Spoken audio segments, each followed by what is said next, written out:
Welcome students. आज हम learning disabilities के बारे में जानेंगे।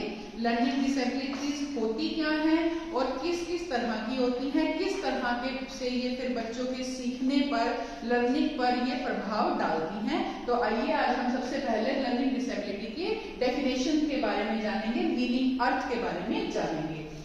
अधिगम असमर्थता का संबंध सीखने की समस्याओं से होता है। सुनने, सोचने, बोलने, पढ़ने, लिखने या गणितीय गणना करने संबंधी अपूर्ण योग्यता के कारण होती है। मतलब ये जितनी भी चीजें हैं, चाहे सुनना, सोचना, बोलना, लिखना, पढ़ना, कुछ भी है, उसमें अगर पूर्ण रूप से बच्चा योग्य नहीं है तो उसे हम अधिगम असमर्थ कहते हैं कि उसके अंदर बच्चे में इस चीज की कमी है। ये जो प्राथमिक रूप से अगर हम अयोग्यताएं देखें तो दृष्टि बाधिता, श्रवण बाधिता, मतलब किस वजह से होगी? या बच्चे को दिखाई नहीं दे रहा, कम दिखाई दे रहा है, सुनाई नहीं देता, मानसिक मंदता है, पर्यावरण या अर्थशास्त्रीय दोषों के कारण। मतलब ये क्या है कि प्राथमिक रूप से अगर हम ये माने कि ऐसे बच्चे हैं कि सिर्फ उनकी वजह से प्रॉब्लम हो रही है, तो सिर्फ यही रीजन नहीं होते, बल्कि ये इन दोषों के और भी कई कारण होते हैं। जैसे कि भाषा के प्रयोग करने में, मनोवैज्ञानिक जो प्रक्रिया है उसमें ठीक से नहीं, बच्चे को ठीक से काम कर पा रहे हैं। मतलब क्या है, सामने वाले की भाषा सही से समझ नहीं पा रहे हैं, खुद अपनी बात बता नहीं पा रहे हैं, कहीं ना कहीं कोई कमी है, तो उस वजह से ये अधिगम असमर्थता हो जाती है। और अधिगम असमर्थ से ग्रस्त बहुत से बच्चे होते हैं। और ये जो समस्या है आमतौर पर जो जनरली जो पाई जाती है वो किन की वजह से होती है? बुद्धि के निम्न स्तर की वजह से, कि बच्चे का जो आईक्यू लेवल है वो नॉर्मल से कम है, इस वजह से हो जाता है। मानसिक मंदता है, मेंटली जो है वो डिसेबल्ड है, मेंटली जो है कम उसके अंदर योग्यता है, दृष्टि बाधिता की वजह से, निम्न स्तर के निर्देशन की वजह से, मतलब गाइडेंस भी बच्चे को ठीक नहीं मिल रही है, तो इस वजह से भी ये कमी हो जाती है। अधिगम असमर्थता को परिभाषित करने के लिए मेनली दो उपागम, दो अप्रोचेस होते हैं, दो तरह से हम इसे डिफाइन कर सकते हैं। जिसमें पहला तो होता है कारण केंद्रित उपगम, कॉज ओरिएंटेड अप्रोच, और सेकंड है प्रभाव केंद्रित उपागम, इफेक्ट ओरिएंटेड अप्रोच। तो ये जो है हमारा कॉज और इफेक्ट, इन दोनों में क्या डिफरेंस है? देखिए, कारण केंद्रित जो उपागम है वो प्रेक्षित व्यवहार के कारण की पहचान की जाती है। प्रेक्षित मतलब जिसके व्यवहार को हम टेस्ट कर रहे हैं उसके व्यवहार का क्या कारण है, सबसे पहले हम रीजन फाइंड आउट करते हैं। और जो प्रभाव केंद्रित है उसमें उपागम में प्रेक्षित व्यवहार का विश्लेषण और संशोधन किया जाता है। मतलब विश्लेषण किया जाता है कि जो व्यक्ति ऐसा बिहेव कर रहा है, मतलब नॉर्मल से हटके अलग व्यवहार कर रहा है, तो उसका विश्लेषण कि ऐसा क्यों कर रहा है, और फिर उसमें संशोधन, मतलब उसमें ठीक करने की कोशिश की जाती है कि कैसे ये इस कमी को हम दूर कर सकें। कीरक ने एक डेफिनेशन दी है 1962 में। अधिगम असमर्थता वाणी, भाषा, पठन, स्पेलिंग, लिखने या गणित की एक या अधिक प्रक्रियाओं का विलंबित विकास है, तो संभवतः सेरिब्रल अकार्यपरकता के कारण या संवेगात्मक या व्यवहारात्मक चिंतन के परिणाम स्वरूप होता है, न कि मानसिक मंदता, संवेदनहीनता, सांस्कृतिक या निर्देशात्मक कारकों से। अब कीरक क्या कहते हैं कि ये जो अधिगम असमर्थता है ये वाणी में, भाषा में, पठन, स्पेलिंग में, इन सब में किसी ना किसी कमी, विलंब प्रक्रिया की वजह से हो सकता है, ना कि सेरेब्रली, मतलब बच्चे के वैसे कोई अगर अक्षमता है तो उसकी वजह से, कोई डिस्टर्बेंस की वजह से है। संवेदनहीनता या कोई निर्देशात्मक कारकों से नहीं हो सकता, बल्कि इन्हीं कारकों की वजह से है कि किसी प्रक्रिया में ठीक से वो कार्य नहीं कर पा रहा। तो ये हमारा अधिगम असमर्थता है।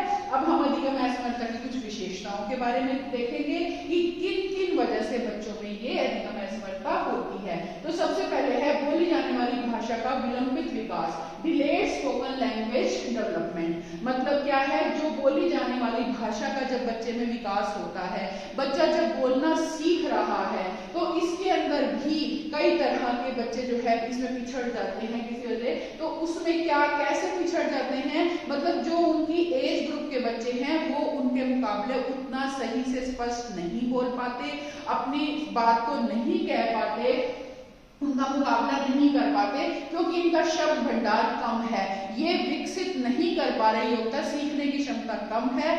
इस वजह से शब्द भंडार कम होने की वजह से ये अपनी बात नहीं कह पा रहे हैं। अपरिपक्व शब्द भंडार होता है, मतलब पाते हैं। समानता वो व्याकरण संबंधी भी बहुत गलतियां करते हैं। तर्कपूर्ण क्रम में विचारों को व्यवस्थित करने में कठिनाई होती है।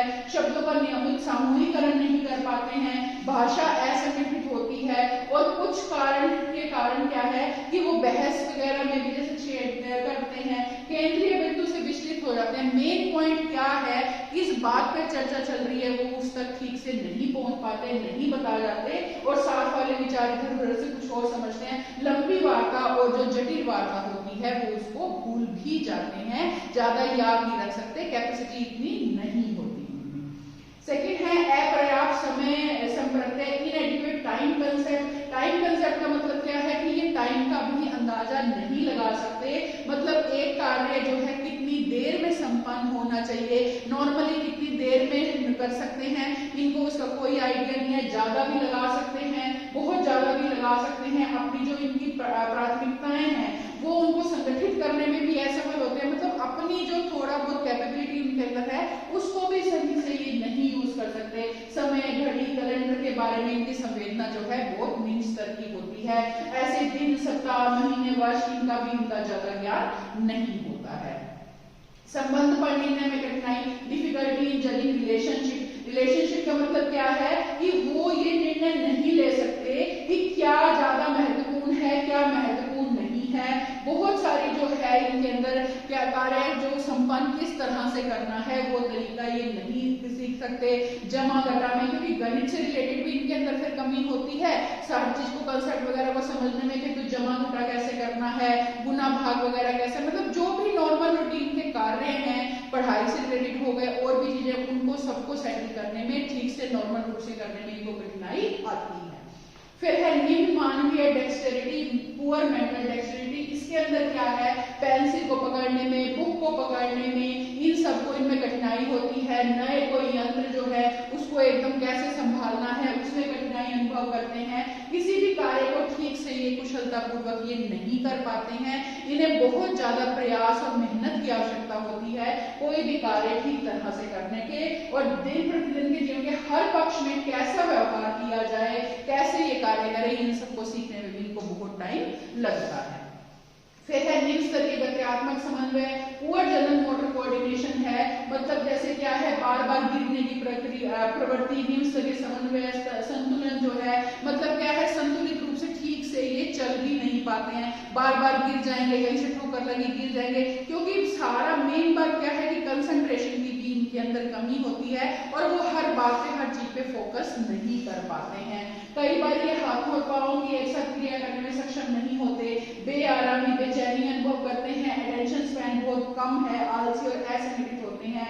आंखों के संपर्क से, हाव भावों से, पहनावे से, इन सब से भी, देखने से भी इनके बारे में पता लग जाता है कि इन बच्चे में कोई ना कोई कमी है। वस्तुओं का आकार, स्वरूप, इन सब का भी इनको एहसास नहीं होता, इसलिए इनको मोटर कोऑर्डिनेशन का बहुत ज्यादा निम्न स्तर होता है।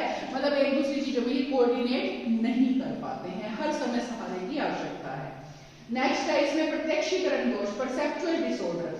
देखिए, उद्दीपनों का व्यक्ति द्वारा की गई व्याख्या ही प्रत्यक्षीकरण है। कोई भी हमारे सामने उद्दीपक आता है, स्टिमुलस आता है, तो उसको हम कैसे समझते हैं और उसके प्रति हम क्या प्रतिक्रिया पे करेंगे, यही प्रत्यक्षीकरण है कि उसको हमने कैसे समझा, कैसे किया। तो प्रत्यक्षीकरण एक कॉग्निटिव प्रोसेस हुआ जो कि हम संवेदना के थ्रू जो हम तक पहुंचा उसको हम पहचान कर रहे हैं।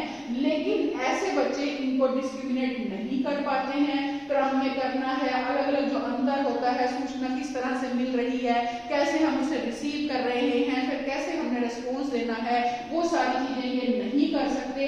बाकी जो बच्चे हैं भाई ठीक से समझेंगे, सही से व्यवस्थित करेंगे, लेकिन ये वाले जो बच्चे हैं इनको क्रमबद्ध नहीं कर सकते हैं। अधिगम जो असमर्थी बच्चे हैं वो किस तरह से उस चीज को समझेंगे, वो अपने आप ही अनुमान लगाएंगे, सीखेंगे, क्योंकि दृष्टि दोष, श्रवण दोष, स्पर्श दोष उनके अंदर होंगे ही सही, वो उससे उद्दीपक से उनको वैसे संवेदना मिलेगी ही नहीं, संवेदित ही नहीं कर पाएंगे, तो प्रत्यक्षीकरण कैसे करेंगे, इसलिए ये दोष भी पाया जाता है। फिर है स्मृति दोष, मेमोरी डिसऑर्डर। स्मृति आजकल क्योंकि हमारी पता है वैसे ही सब एक गतिशील प्रक्रिया होती है, मेमोरी हमारी बढ़ती रहती है, चेंज होती रहती है, नई चीजें हम ध्यान में रखते हैं, उसमें जटिल पर्यावरणीय सूचना को संगठित करना है, भंडारित करना है, स्मृति में ही है कि हम स्टोर करके रखते हैं चीजों को, क्योंकि काफी शोधों के बावजूद भी आजकल कोई हर कोई इसको अच्छे से समझ नहीं पाया। लेकिन क्या है, कई चीजें जो हम किस तरह से याद रखते हैं ताकि हमें आगे आने वाले टाइम में जब जरूरत हो हम उसका यूज कर सके।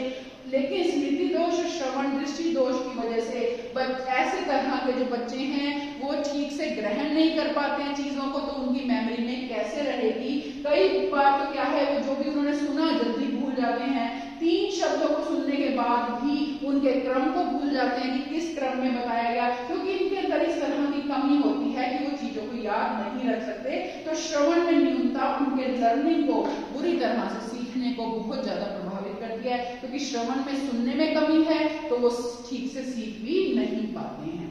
फिर है हमारी हाइपर एक्टिविटी। हाइपर क्रिया क्या है? हाइपर का मीनिंग होता है अतिरिक्त या सामान्य से अधिक, मतलब हलचल, एकदम से क्रिया क्या हुई हमारी कि बहुत ज्यादा एक्टिविटी करना। हाइपर क्रियाओं में फिर क्या हुआ, जैसे विश्रामहीनता वाले व्यवहार, रेस्टलेसनेस होती है।